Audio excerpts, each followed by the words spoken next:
The gavel slammed against the wooden block, echoing through the crowded county auction hall. Lot 21, the auctioneer announced, his voice booming. Anderson residence, starting bid $800,000. My chest froze. That was my home, my father's house, the place where every Thanksgiving meal, every birthday candle, every moment of my life had been carved into the walls. I forced my way through the crowd. "Stop! That's my house." The auctioneer didn't flinch. "Sir, the deed was signed and recorded last month by you." Gasps rippled across the room. Strangers stared. My son stood at the back, arms crossed, his face stone cold. Beside him, my daughter-in-law smiled, a thin, mocking curve. My voice cracked. "This isn't just a house. It's where my wife is buried, where my children took their first steps. How can you sell my life away?" No one answered. And in that moment, I thought I had lost everything until the truth emerged, a truth that would shatter this entire room. When the noise of the auction finally faded from my ears, I could still hear the echo of that gavel striking wood. It carried me back to the quiet mornings in the home I was about to lose, a home I had guarded for more than 40 years, a place that wasn't simply property, it was proof of my life. I'm 73 years old. For most of my years, I worked with my hands. Carpentry, roofing, odd jobs that left my back stiff and my fingers rough. When I was a younger man, I put on a uniform like many in my generation. Service to the country was expected, and I gave it. When I returned, I met my wife, and we dreamed of one thing, a stable home where our children could grow without fear. That dream came to life in a modest house in California. The house wasn't grand when we first bought it. The walls were thin, the roof leaked every time the rain came down, and the mortgage felt like a mountain I would never climb. 30 years of steady payments, some months scraping by on pennies, some months working extra shifts, finally gave me the pride of owning it free and clear. The day I burned that last mortgage statement, my wife cried. We knew the house was ours, truly ours, but the house became more than wood and nails. It became a living archive. The backyard smelled of barbecue charcoal every 4th of July, the stars and stripes waving from a pole fixed into the porch. Neighbors gathered swapping stories over ribs and beer. On Thanksgiving, the dining room table groaned under turkey stuffing and pumpkin pie. My wife loved to host. Even when money was tight, she would stretch every dollar just to keep that tradition alive. Our children grew up in that house. Their pencil marks still climbed the kitchen doorway, measuring every inch of their height year after year. My eldest son, Robert, was always restless. Even as a boy, he looked beyond the house, talking about big cities, bigger opportunities. My daughter, Emily, the youngest, was different. She used to follow me out to the garden, her hands dirty with soil, laughing when the hose sprayed too far. She saw beauty in the cracks of the old wood, the history in the chipped paint. My wife passed away in the same house, in a room filled with the smell of flowers and the soft hum of prayers. Her absence turned silence into something heavy, but it also made the house sacred. I could still hear her voice in the hallway, still feel her presence in the kitchen. That's why I never thought of leaving. To me, the house was not a line item on a balance sheet. It was sacrifice embodied. But to my son, Robert, now 45, the house was numbers. He works in finance, always speaking in terms of assets and returns. He visited less often as years passed, and when he did, he would walk through the rooms with the same expression he gave spreadsheets calculating. "Dad," he told me one Sunday, leaning against the kitchen counter, "you need to think about estate planning. If you don't transfer this house now, taxes are going to eat a big chunk of it later. We should get ahead of it." I stared at him. "This house isn't money, it's our blood." He shook his head, adjusting his cufflinks. "Dad, you can't take it to the grave. Why not make it work for us now?" His wife, Victoria, always chimed in with her sharp smile. "You've had your time here. Maybe it's time to let go and let the younger generation take over. Wouldn't it be easier for everyone?" Her words cut deeper than she knew. Easier to surrender the one thing that gave meaning to my years of struggle. Emily, my daughter, refused to let those words hang in the air unchallenged. "This isn't just walls, Robert. This is home. Don't you see that?"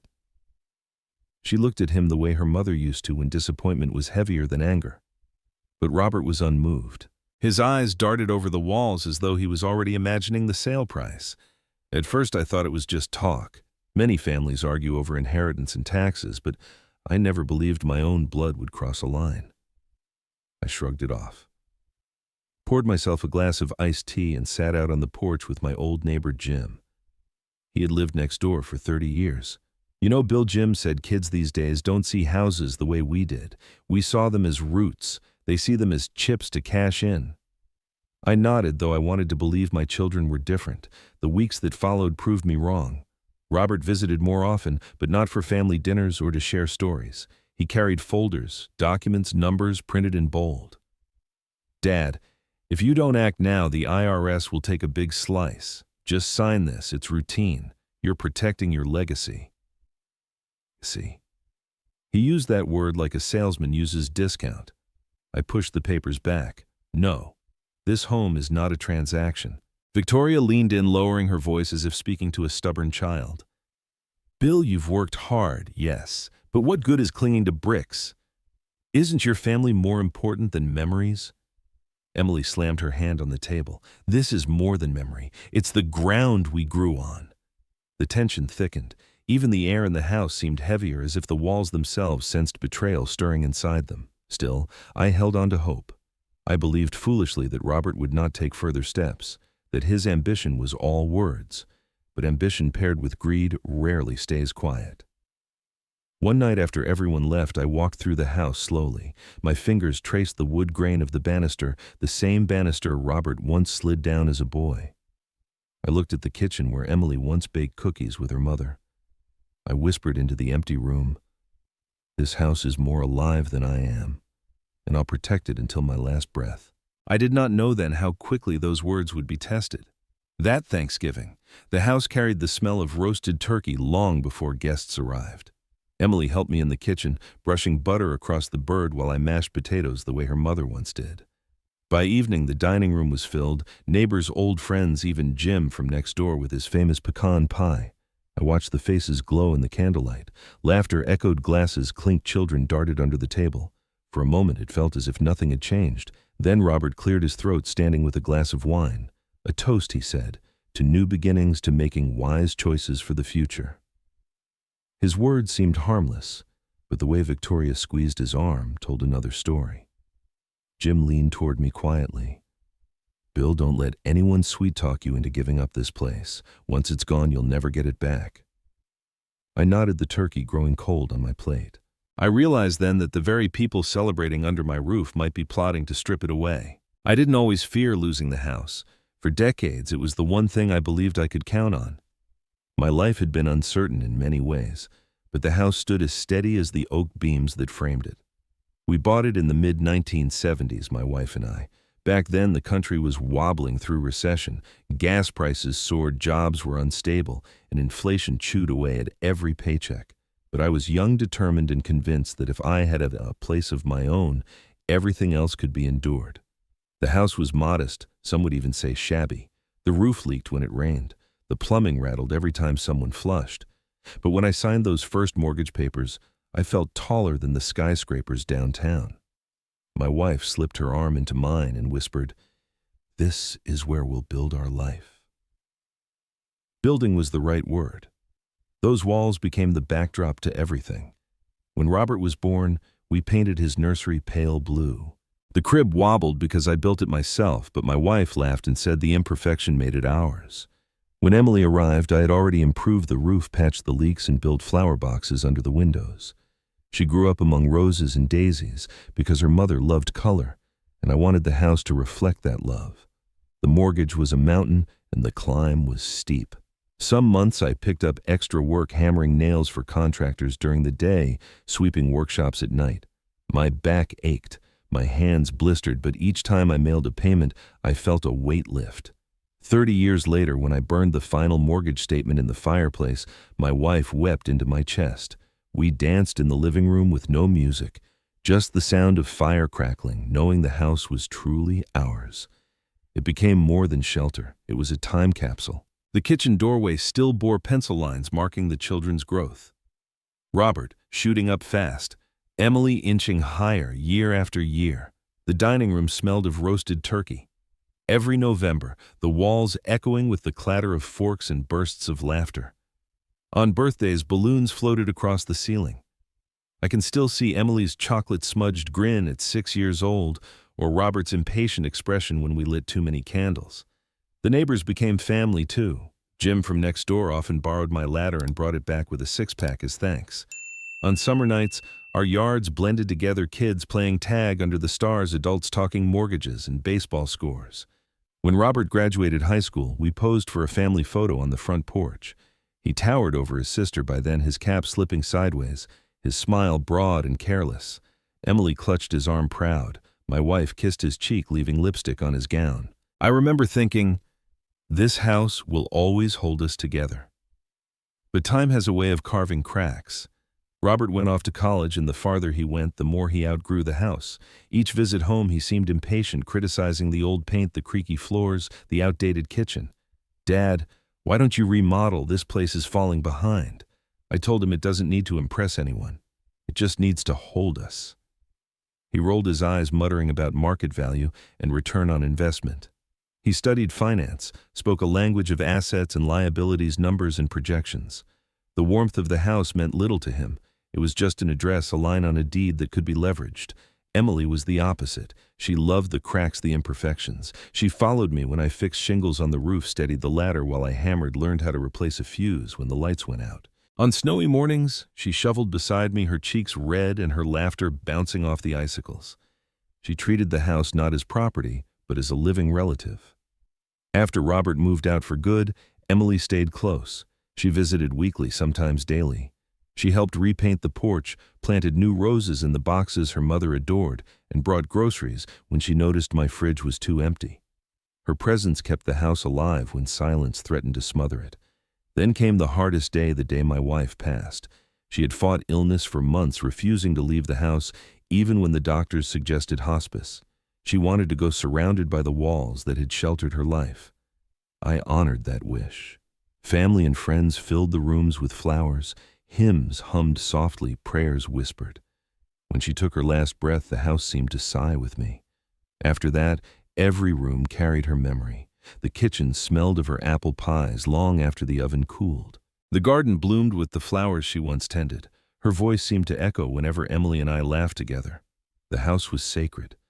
That's why the idea of surrendering it was unthinkable. But Robert saw things differently. He came home for the funeral in a sharp suit, talking into his phone, even as we lowered his mother into the ground.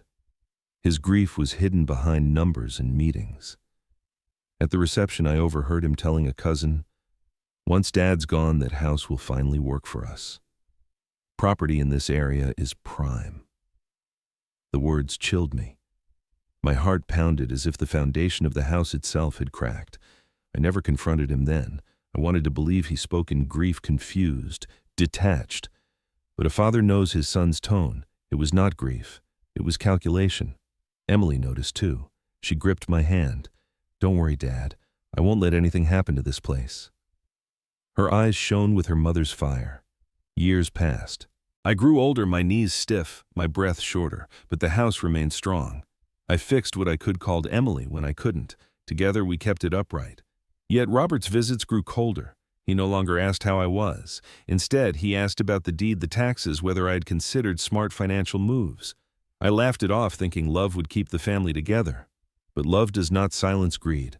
I see it clearly now, looking back. The warning signs were written on the walls, as clearly as those pencil marks. My son's hunger for more, my daughter's desperate defense of what is sacred. I thought memory alone could protect the house. I thought loyalty was natural, unbreakable. I was wrong. I did not know betrayal would come wearing my own son's face. There was one summer when a storm nearly tore the house apart. The wind howled for hours, rattling every window, shaking the shingles loose. By morning, half the roof was peeled back and water dripped steadily through the attic. I stood there staring at the damage, my heart sinking. At 70, I no longer had the strength to climb a ladder safely, but Emily was there. She put her hands on her hips, grabbed the tool belt and said, "Show me how, Dad."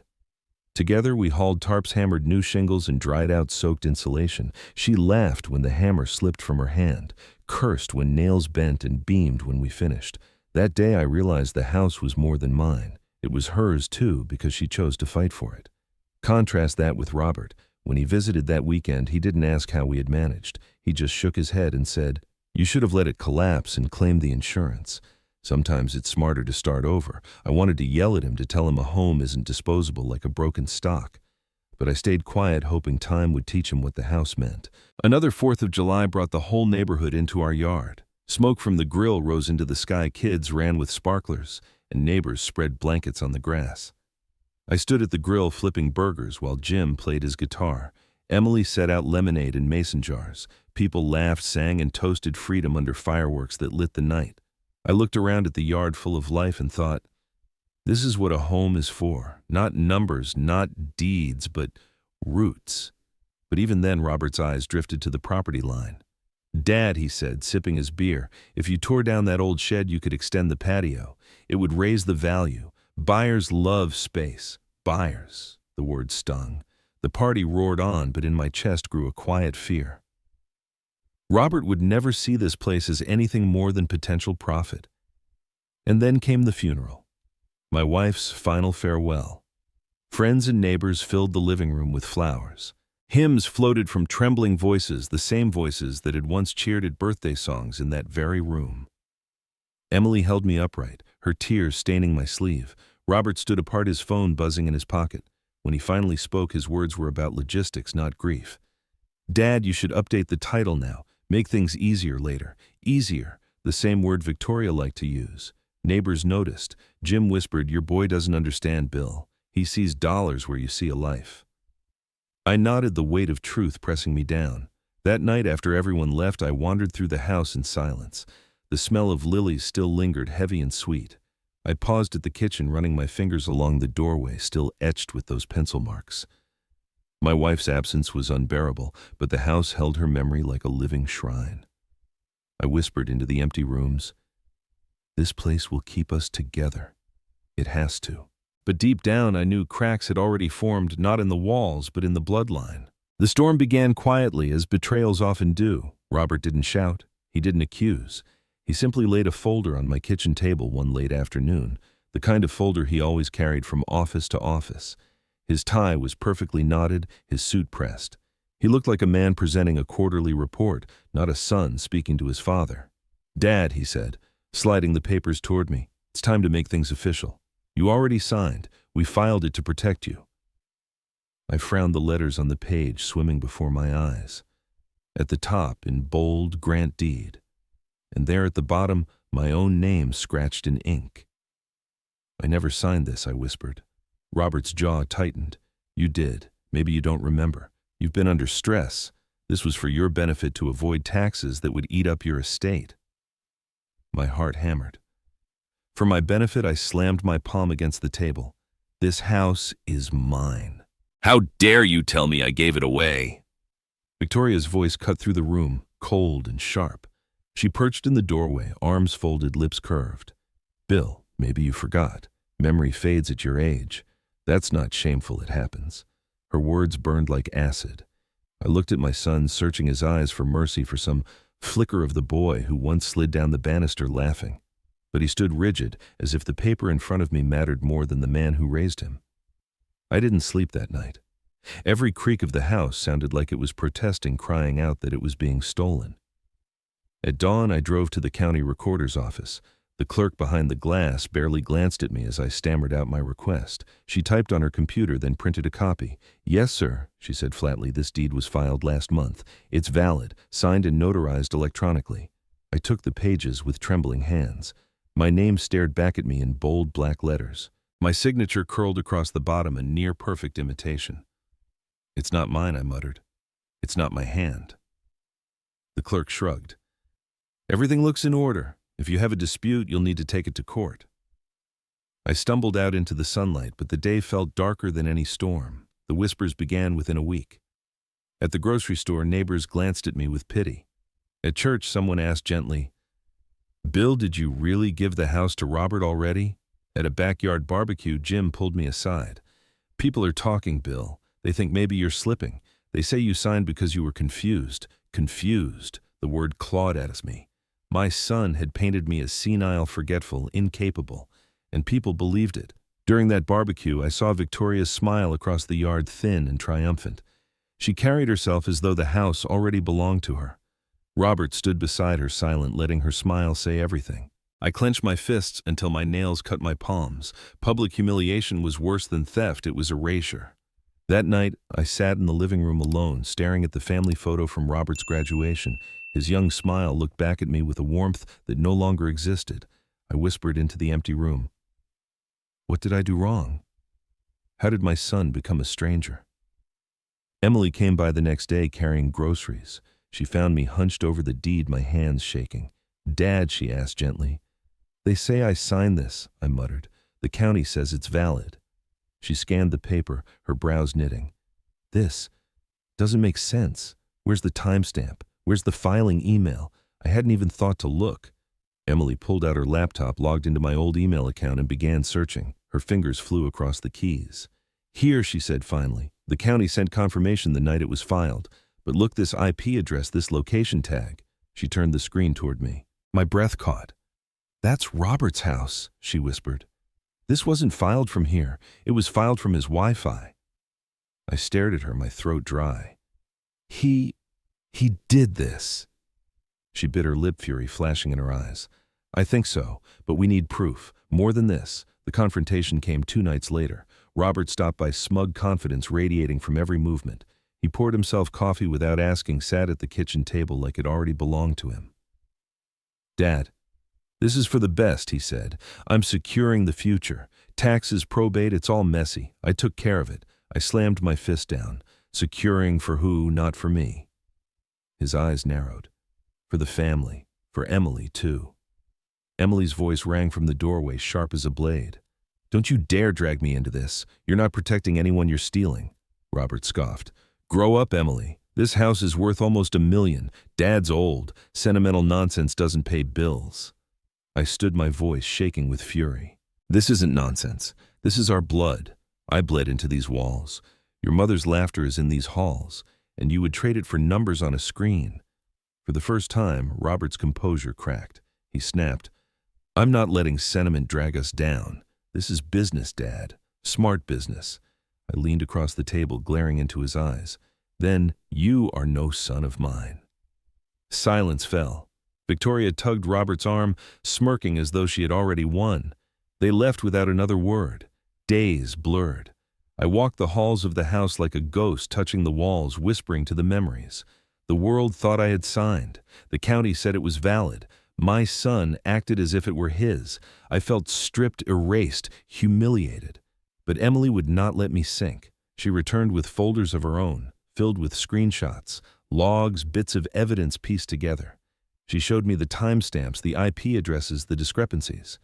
"We'll prove it," she said fiercely. "We'll show them this was fraud." Tears stung my eyes. Why fight Emily?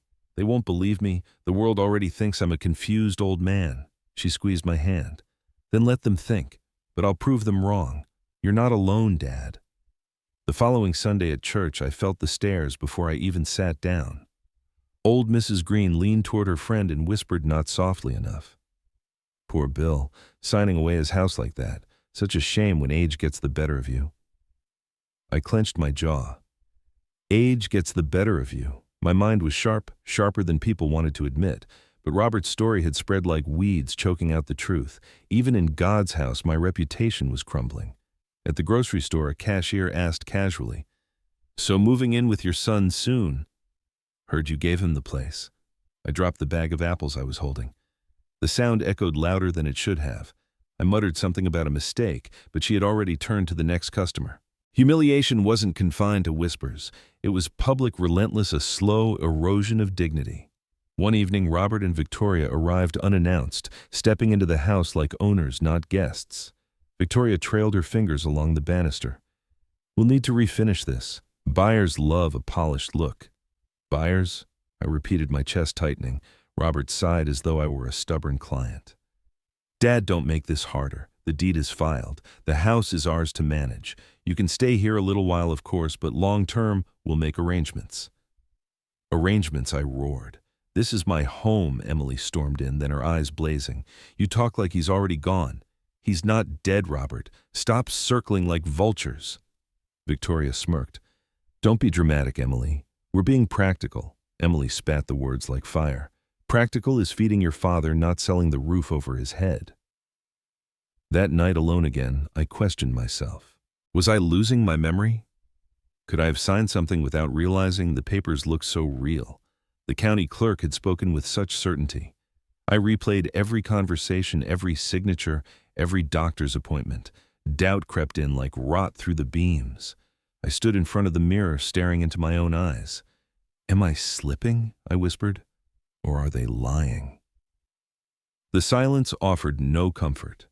When Emily returned with her laptop and evidence, hope flickered. She pointed to the metadata, the Wi-Fi location, the discrepancies. But doubt gnawed at me. Will a court believe that I asked? They'll believe it when we show the pattern, she said firmly. Dad, this isn't over. Don't let them win before the fight even begins. Weeks dragged by, each one heavier than the last. Robert began bringing strangers to the property, realtors who snapped photos, contractors who measured walls. I followed them from room to room shouting, "Get out, this isn't your house." But they only smiled politely, nodding at Robert as if I were background noise. The neighbors saw too. Some pitied me. Others avoided my gaze, unwilling to get involved. Betrayal, I realized, doesn't just wound privately, it isolates you publicly. Finally, I confronted Robert outside, where the for sale sign leaned against his car. "You think you've already buried me?" I said, voice shaking. "But I'm still here. And as long as I breathe, this house is mine." Robert's face hardened. "Then, prepare yourself, Dad, because soon it won't be. If your own brother stole your inheritance, would you stay silent to keep the peace or fight for what's right?" The house had never felt so silent. Not the comforting silence of early mornings when birds tapped at the windows and coffee steamed in the kitchen, but a heavy, suffocating silence that pressed on my chest. I sat in my old recliner, staring at the framed photo of my wife on the mantel. Her smile seemed to flicker in the dim light, as if she were asking me why I hadn't fought harder. My hands trembled in my lap. The papers Robert had filed lay on the table beside me. Each time I looked at them, I felt smaller, weaker. My own signature, false, forged but official in the eyes of the county, mocked me. A lie carved into permanence. I whispered to the empty room. Was I really so blind? Did I raise a son who could steal from me without shame? Memories surged. Robert as a boy, tugging my sleeve, begging me to play catch. Robert sliding down the banister, laughing so hard he nearly toppled. Where had that boy gone? When had he turned into a man who saw only numbers where love should have been? And Emily. Sweet, loyal Emily. She carried groceries into the kitchen that afternoon, humming softly, trying to lift a gloom that wouldn't budge. She found me staring into nothing, my shoulders sagging. "Dad," she said, setting down the bags. "You can't keep torturing yourself like this." I shook my head. "I don't know if I have the strength to fight. They all think I'm senile. Even the neighbors look at me like I'm a ghost. If I go to court, they'll laugh me out of the room." Emily crouched beside my chair, her eyes fierce. "Let them laugh. This home is not just wood and nails. It's proof of your life. If you let them erase it, they erase you." Her words pierced the fog, but doubt clung stubbornly. "Emily, what if I lose? What if I stand up there and they prove me wrong? What if I'm just an old man who can't keep his facts straight?" She gripped my hand tightly. "Then at least you'll know you fought, and I'll be with you every step. They want you silent, because silence makes their lies stronger." That evening I sat out on the porch as the sun slipped behind the horizon, the sky painted in bruised shades of purple and red. The cicadas sang, the wooden boards creaked under my weight, and I realized how many nights I had sat there with my wife sipping coffee, watching our children chase fireflies. Now the yard was empty. Only memories moved in the dusk. I whispered, "If I stay silent, they win. If I fight, I may lose, but at least I'll lose with dignity." The cool wind carried her voice in my mind. "Bill, don't let them write the ending for you." That night I walked the halls, slowly touching every wall, every picture frame, every scar in the wood. The house breathed around me. I could almost hear my wife's voice, gentle but steady. "Bill, don't let them take what we built." I paused at the doorway, etched with pencil marks, Robert's growth chart climbing high, Emily's smaller lines beside his. For decades, I thought those marks meant permanence, proof that our family had grown strong under this roof. But permanence had proved fragile. I sat back down, staring at my calloused hands.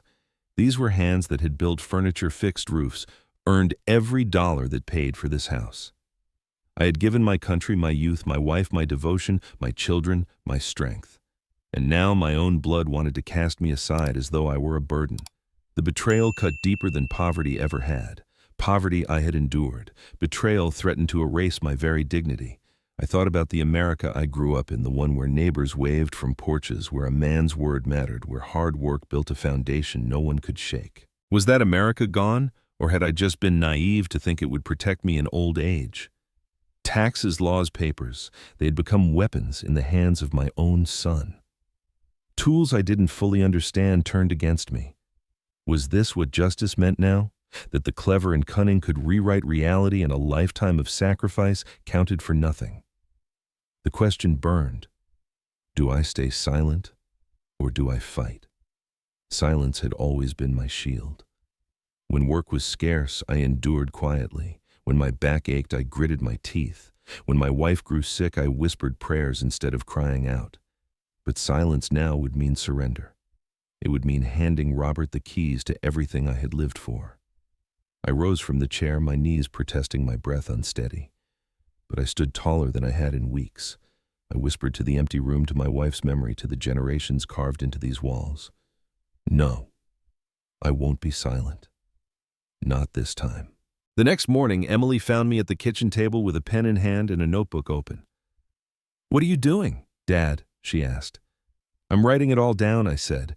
"Every memory, every payment, every repair, every time I proved this house was mine.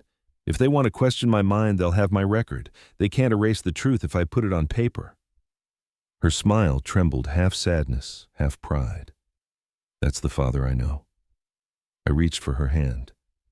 "Emily, I don't know if we'll win, but I know this silence isn't strength. It's weakness pretending to be noble, and I won't pretend anymore. Do you believe silence is strength or weakness in disguise?" Emily's discovery came late at night, the glow of her laptop casting sharp shadows across the kitchen. I had fallen asleep at the table, my head resting on my folded arms, when her gasp jolted me awake. "Dad?" she whispered urgently. "Look at this." I rubbed my eyes. "What is it?" She spun the screen toward me. Rows of numbers and text filled the page, a county confirmation log she had traced back. The deed was filed online, she explained. And every online filing leaves a trail. See this IP address? That's like the fingerprint of the computer it came from. I leaned closer, squinting. She pointed to a line of code I barely understood, but the words that followed were plain. Location: Robert's home address. My chest tightened. Robert filed this. Emily nodded grimly. From his own Wi-Fi. Not here. Not your house. His. For the first time in weeks, hope sparked in my chest. If this is true, Robert can't deny it. Emily shook her head. He'll try, but we'll get it verified. The next day, she reached out to a digital forensics expert, a man named Harris, who specialized in cyber evidence. He examined the log, then leaned back with a satisfied nod. "This is solid," he said. "It places the filing directly at Robert's residence. Unless someone broke into his network, this was him."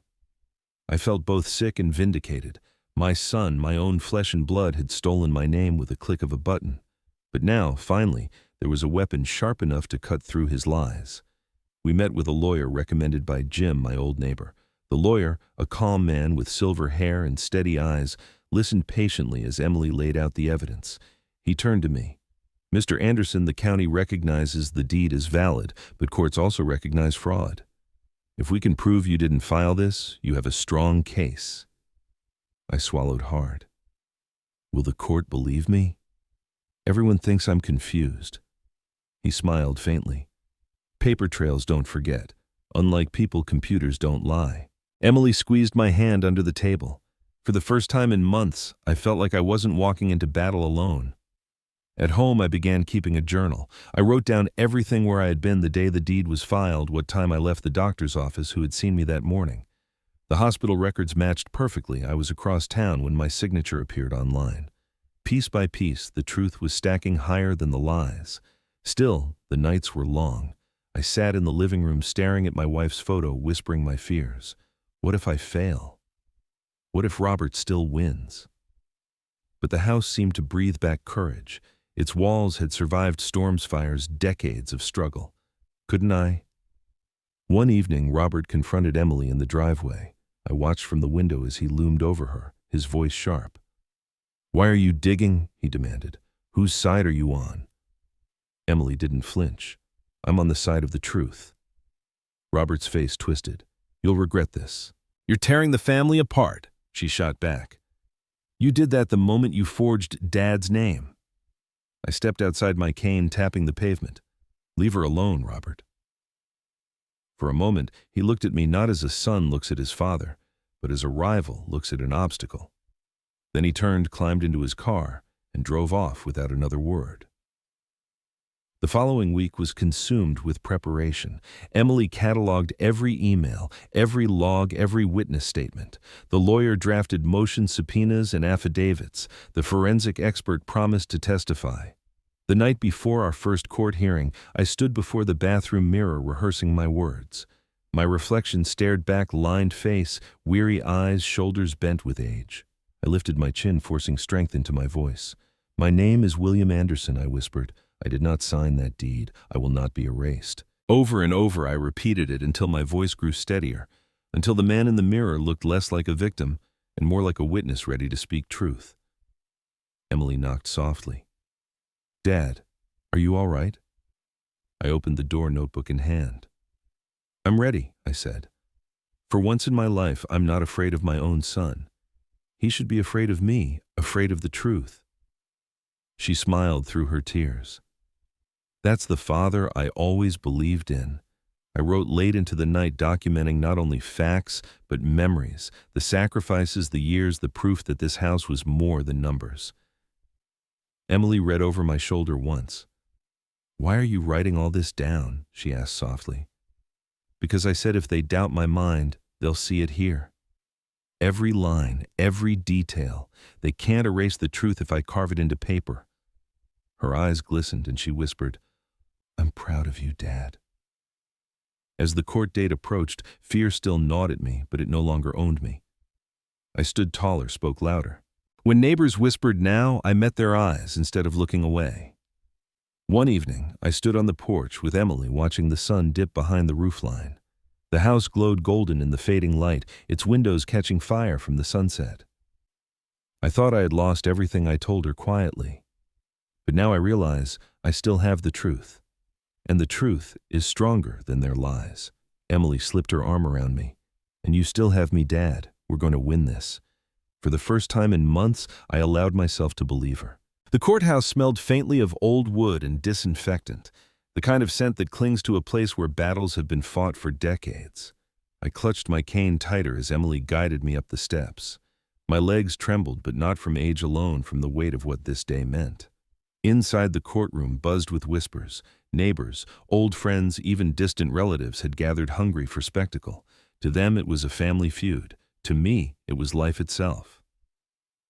Robert entered with Victoria at his side, both dressed in sleek black suits. His lawyer carried a thick binder and walked with the swagger of a man already certain of victory. Victoria leaned toward Robert, lips curling into a smirk as if the house were already in their pocket. Emily and I sat opposite them, our table bare except for a few folders, my notebook, and the trembling hope inside my chest. She touched my hand and whispered, "Breathe, Dad. Just breathe." The judge, a stern woman with silver hair, called the court to order. Robert's lawyer rose first, his voice smooth, rehearsed. "Your Honor, this case is straightforward. My client possesses a deed signed, notarized, and filed legally with the county. Mr. Anderson transferred the property willingly. We ask the court to recognize the validity of that deed." He held the document high, its glossy pages catching the light. The gallery murmured. I felt dozens of eyes burning into me, the confused old man who signed away his home and now regretted it. Robert sat motionless, his expression carved in stone. Only Victoria's smug smile betrayed their confidence. I bowed my head, shame prickling my skin. For a moment, doubt clawed at me again. What if they win? What if the world believes them? Then our lawyer stood. His voice was calm, but it carried weight. "Your Honor, the deed may look legitimate, but appearances deceive. We intend to prove that this document is fraudulent, that Mr. Anderson never filed it, and that his identity was stolen." The judge's eyes narrowed. "Proceed." Emily squeezed my arm as the first witness was called, Harris, the digital forensics expert. He adjusted his glasses and opened a laptop before the court. I reviewed the county's digital filing logs. Each submission records an IP address, the unique fingerprint of the internet connection it came from. This deed was filed not from Mr. Anderson's home, but from his son Robert's residence. Gasps rippled through the room. I saw Robert's jaw clench, his lawyer's brow furrow. But Harris wasn't finished. He clicked through slides revealing screenshots of metadata timestamps and location tags. Furthermore, the identification used in the filing, a scanned driver's license, was digitally altered. The photo was spliced into the template. The shadows don't align. The pixels betray manipulation. He looked directly at the judge. In plain terms, Your Honor, the license is a fake. Photoshopped. The room exploded in murmurs. Fake, someone whispered. He forged his father's ID. Victoria's smile shattered her face, paling. Robert shifted in his seat, his confident mask slipping for the first time. He leaned toward his lawyer, whispering urgently, his hands twitching. The judge raised a hand for silence, but the damage was done. The gallery buzzed with outrage, shock, betrayal. My name, the one they'd whispered about for weeks, suddenly carried weight again, not as a fool, but as a victim of deceit. I sat, frozen tears blurring my vision. Emily gripped my hand so tightly I felt her nails dig into my skin. For months, I thought they tried to erase me, to paint me as weak, confused, disposable. And in one moment, the truth cracked open. I lifted my eyes and looked at Robert across the courtroom. For the first time, he wouldn't meet my gaze. The judge's gavel struck once. Order in the court. But the truth was already out. I leaned toward Emily, my voice trembling but strong. We're not finished. This is only the beginning. She nodded, eyes fierce. Then let's finish it together. I looked back at the judge, at the jury, at the papers spread before me. The fight wasn't over, but for the first time it felt winnable. And what came next would change everything. If you want to see how this trial ends, stay tuned for the next chapter, and don't forget to share your thoughts. Would your family stand with you or against you? Thank you for watching.